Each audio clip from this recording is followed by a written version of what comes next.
After a long bus tour that winded through South Jersey and Philadelphia, the rally bus has arrived on the scene here. We are live at the Independence Blue Cross River Rink, getting you set for the Eagles' divisional matchup against the Rams.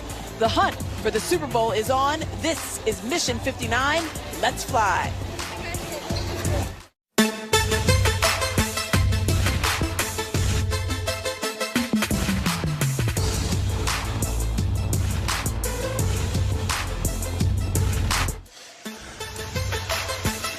Barrett and I are kind of dancing here. There we go, yeah. All right, this is Mission 59, Let's Fly, brought to you by Toyota, proud automotive partner of the NFL.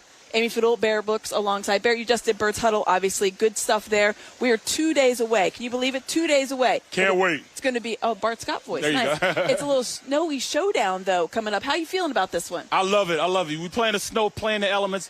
This is a Rams team that's coming from the West Coast where it's always sunny. It's always sunny in California. We're going to say that. And they just played in Arizona. Then they have to fly back. Then they're going to fly back out here. That's going to be tough on them. And plus, the offense, when you're playing on our side, coming off the rock, beating up, big people beating up on little people. That's how you it got to works. love it. That's how it works. Matt Stafford, he's a dome quarterback, so we're going to get more into that and maybe how they're going to run that rock. But we got more on this matchup. We check in with John Clark from the NovaCare Complex. There are a lot of things playing in the Eagles' favor in this game. The Rams are coming off a short week. They traveled to Arizona for their Monday Night Football game, and now they're traveling across the country. And dome teams coming to Philly for the playoffs, they are 1-6 all time here in Philadelphia. So take a look at this. Snow is in the forecast. The Rams play in that nice, comfortable SoFi Stadium in LA, and now they may have to play in some snow and try to slow down Saquon Barkley. Remember that LaShawn McCoy snow game 11 years ago when he beat the Lions with Matthew Stafford? He set the Eagles' rushing record in the snow until Saquon Barkley broke it. Watching Shady, his highlights, that's probably one of his most memorable games. I think he had another one in Buffalo too when he played in a snow game. Definitely gonna call Shady, and just in case we do get some snow, see what he did, because there's no reason. It don't make sense how he was able to cut in that snow, and you could just see he was on a whole different level. It could be tough sledding for the Rams defense. Saquon says he is going to listen to Greg and the Eagles equipment guys on what cleats to wear with the studs, because he was slipping. Wherever the weather is, I will make sure that I listen to G and Coach Singleton, because I was stubborn in Green Bay, and the first three plays, I slipped and fell on my head. So whoever they advise, I will definitely be taking their advice there. We're one of the best run teams in the league. That's not by accident. The work we put in, so we know they're going to have a game plan for it. But at the same time, too, we know that the only thing that matters is winning football games. A cold, snowy game here in Philly is an Eagles advantage. They have won 5 of their last 6 playoff games at the Link, giving up less than 10 points a game. Of course, they gave up 10 points to the Packers. The Eagles are built for this time of year with their #1 defense and their running game. I'm John Clark at the Eagles NovaCare Complex for NBC Sports Philadelphia. Thank you so much, Johnny C. Time for On the Run, brought to you by Dunkin'. America runs on Dunkin'. And speaking of running, Saquon Barkley is going to be on the run big time Sunday, hopefully with no sliding. That's not what we're looking for. During the Eagles' Week 12 win over the Rams, 22 passes, 45 carries. So they really ran the ball a lot. Barkley franchise high, as we know, 255 yards on the ground. Same formula you think this week can be? Absolutely the same formula. But, when you look at it, hear what he said. You got to make sure you listen to the equipment managers. You're going to wear different shoes you usually run. Like more times than not, guys, the big guys, offensive linemen, they like to wear the molded cleats because, they're comfortable. Instead, they're going to have to wear the screw ends. The screw ends with 1-inch cleats on them. Now, there are a lot less cleats, but it's, the screw ends are going to give more traction because they're longer. So you can be able to dig in a little bit. So they have to be a little uncomfortable, but at least they come off the rock and hit you in the mouth. There's 2 advantages the Eagles offense will have also. Well, 3.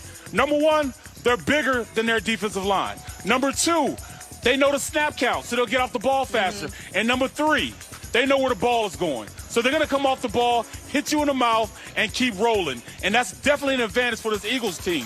So when you ask them, all right, who's going to have the advantage? We're going to have it, especially in the elements, because they're not used to playing. They're used to playing out there in that dome and sunny out there. And like we want to go out there and be physical. Mm-hmm. They're a finesse team. We're a physical team. We want to mash you. They want to make sure they dart gap, try to get up the field. But once you get those double teams coming, eventually they start getting a little tired, start getting off the ground a little more. The laws of physics comes in our hands because big guys are hitting those little guys and moving them out the way, and eventually that's going to take a toll. You know, so I'm looking forward to this game on Sunday. Could you tell the difference when you had different spikes on? Oh, you absolutely could, because it's, you know, when you have the molded cleats on, you're slipping a little more because you just don't have enough traction to get into and dig into that snow and dig into that hard field. But when you have the moldeds on, they're harder, number one, and they're longer, number two. So then you could dig in, come off the rock, and press those guys out the way. I'm sure Shady's giving that advice right now to Saquon and that rest of that crew. All right, let's check in now with Ashlyn Sullivan and Reuben Frank. We've been talking about the run game, but we got to focus on the pass game. What are you guys expecting to see out of Jaylen Herz coming up this weekend? Well, Amy, I think we're really just expecting more of the same because it's been working. I know so many people have talked about wanting to see more explosive plays and more passing game like we saw against the Pittsburgh Steelers. But frankly, Nick Sirianni and Jaylen Herz talked about it this week. Why are we going to change something that's been working? Jaylen Herz is taking care of the football, and it's winning games. Yeah, and I think against most teams with this defense, you can play that game. You can be conservative, don't take risks. Jaylen's been incredible about not turning the ball over. He's thrown 158 consecutive postseason passes without an interception. That's the 7th longest streak in history. And as long as he doesn't turn it over, they're fine running into the line of scrimmage on 3rd and 18, because why would you risk a turnover when with this defense, you know, the other team's probably going to score about 10, 13, maybe 17 points. Now, against a team like the Lions, you might have to be more aggressive because they're going to probably score a bunch of points. But I'll tell you what, against most teams, it's a great formula. The Eagles are 25-2 under Nick Sirianni when they win the turnover margin.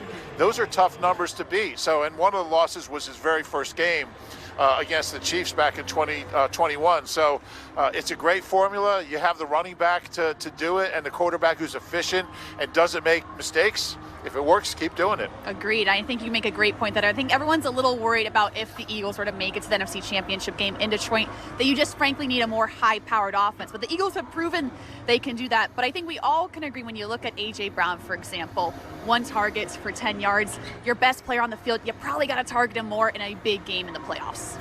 Yeah, it's surprising. A.J. has played 4 games in the postseason as an Eagle. He's only reached 40 yards in one of those games. That was a Super Bowl, so good timing. But he's got to be, look, he's so good. I think he's a top 3 or 4 receiver in the NFL. He's got to be more of a factor. He's too good to be 1 for 10 in a playoff game. Now, it's great that Devontae's been an incredible postseason player. He only needs 6 yards to break the franchise record for most yards in a career, and he's 26. and Goddard, we've seen what he can do. But look, I'm a big believer in AJ, and I think anytime he's got the ball in his hands, he's such a weapon. So I'd like to see him get more involved. It definitely seems like A.J. Brown will get more involved on Sunday. Amy Barrett, we're sending it back to you guys. All right, thanks so much, Ashlyn and Reuben. Ashlyn, we'll see you coming up with the Eagle Eye podcast partner of Reuben Frank. Dave Zangaro is going to join us a little bit. But, Barrett, I got to ask you about, obviously I know you want to run the ball. You're an O-lineman. That's where your bread and butter's at. But do you need to see a little bit more from Jaylen in this game than you did against the Packers to feel confident about him going forward? Oh, absolutely. I definitely feel more comfortable getting him the ball. I mean, one catch, that just doesn't make sense when you have the caliber receiver you have. Now, we all know what the Eagles do. When it comes to AJ, they're going to overcorrect. He's going to get a nice portion of the plays going into the first quarter. They're going to try to get him going, but it's good, though. Maybe go a little couple, 3-step drops, get him on a slant, get him on an outplay, double move or something like that, just to get that defense of the Rams out of that 8-man box, out of that 7-man box. Make them fear your passing game. That way you can't load the box. That way you can't run the ball. It makes no sense to go out there and bump your head and run against an 8-9-man box when you have the caliber receivers you have on the outside on one-on-one situations, that'd be crazy. Yeah. That'd be ludicrous. You know what I'm saying? So you're going to have to take advantage of that probably early in the game, getting the ball to him, making sure that they can, get him out of trying to, put everybody inside the box and stop the run. Last time we saw the Rams, it was a 2-to-1 ratio as far as run to pass. Do you think it's going to be similar, or do you think it's going to be more even? I hope so. Yeah. Like I said, it's the beginning. And plus, we want to get up on them early. Yeah. I mean, these guys are so dynamic on the outside with Smith, and, and when you have a guy like Brown, you got to make sure you take advantage of it. Mm-hmm. And those are chunk plays when you go out there and you give the ball to them. Yeah. It's a war of attrition when you have run plays. You're hitting them at a 4-yard run is a great run on first down. You get another 4-yard run on second down. Now it's third and manageable. It's third and 2. So, it's cool to do that. But if you can go out there, set the tempo, get out on them early, and get some points on the board early, that means now this Rams team can't go to the run. Mm-hmm. Now they got to pass the ball, which puts you in a great position to go out there and heat up, Matthew Stafford. Yeah, like you said, you put them behind the 8 ball, then they're the ones that are pressing, and you're the one in control. Right. That is the key of this one. All right, coming up, Ashlyn Sullivan rejoins us with Dave Zangaro, talking a little bit about the physicality and who Zach Vaughn thinks laid the biggest hit and the best hit of the season. This is Mission 59 Let's Fly, presented by Toyota, the official automotive partner of the NFL. Mission 59 Let's Fly, presented by Toyota, proud partner of the Philadelphia Eagles and official automotive partner of the NFL. We're back with the RAV4 Things to Know, presented by Toyota. It's too bad Sunday's weather will affect the passing game between these two teams because it's set to be a great matchup. Eagles entering number 1 ranked pass defense against the Rams' number 10 pass offense. Even with a plus 21 turnover margin since week 8, the Birds will have a tough time taking the ball away from the Rams. They've given up the ball only 7 times in that span. That brings us to our electrifying moment, brought to you by Toyota. Few moments more electrifying than this game. Visually, this game was amazing. I remember exactly where I was watching this one. 2013 Philly Snow Bowl. Eagles hosted the Lions. Epic Week 13 snowstorm battle. South Philly, Megatron. It was amazing.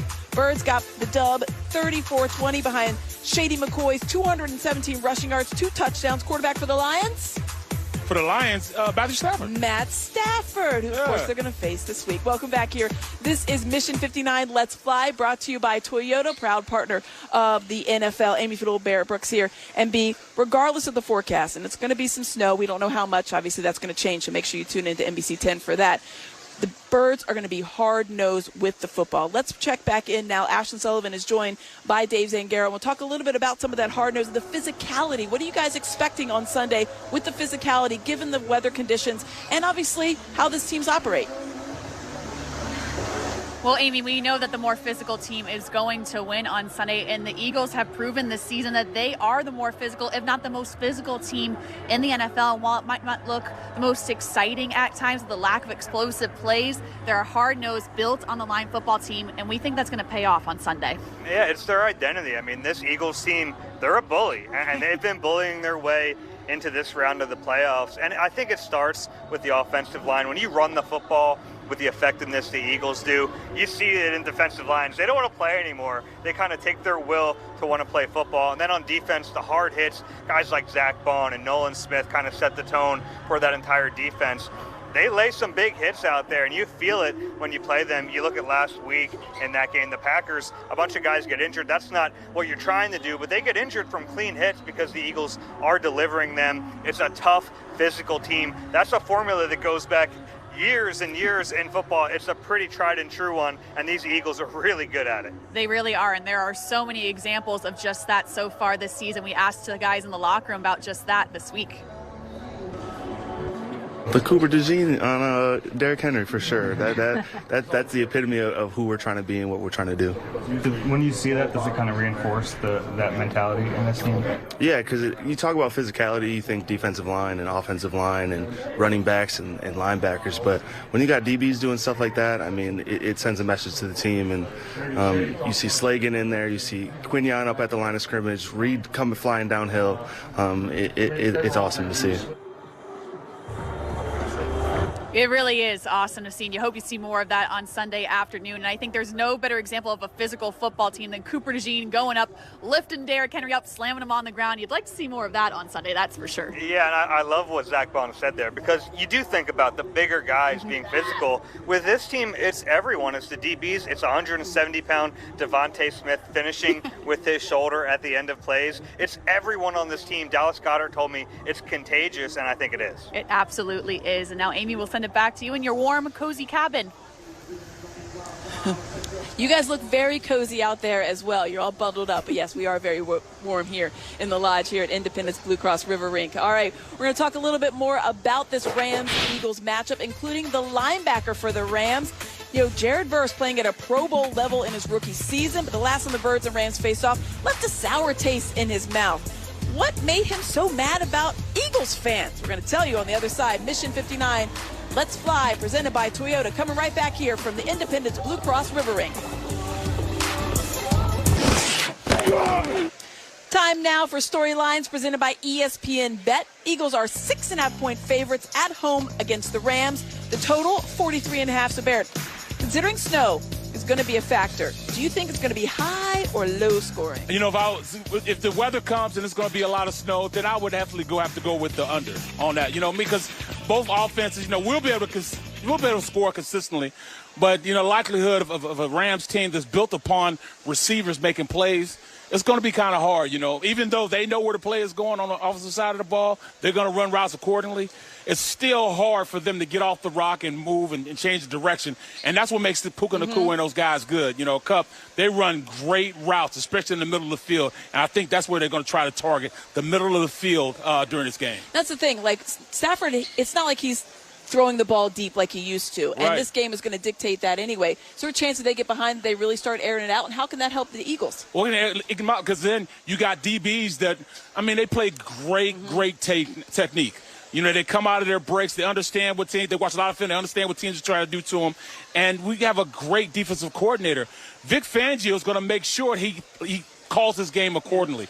Now, since they played us, they went to a game where they like to have the shorter passing game, handle the middle of the field, and it kind of works with what Vic wants to do. They want everything to happen in front of them, and they go down, rally, and tackle.